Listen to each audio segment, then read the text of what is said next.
वाईट वेळेत साथ सोडलेल्या लोकांकडे लक्ष देऊ नकोस, पण ज्यांनी वाईट वेळेत साथ देऊन चांगली वेळ आणून दिली त्यांचे मोल मात्र कधी विसरू नकोस. आणि अडचणी आयुष्यात नव्हे तर मनात असतात. ज्या दिवशी मनावर विजय मिळवाल त्या दिवशी आपोआप मार्ग निघेल. हे स्वामींचे पाठबळ देणारे विचार कायम मनात घुमत राहतात. मठात प्रवेश करताना एक मानसिक शांतता जाणवते. शरीर आणि मन यांचा समतोल साधून घेण्यास अवश्य मदत होते.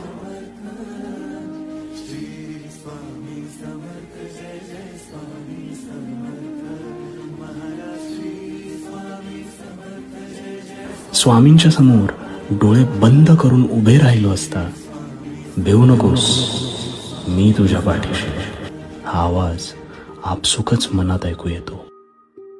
शारीरिक आंघोळ आपण नेहमीच करतो,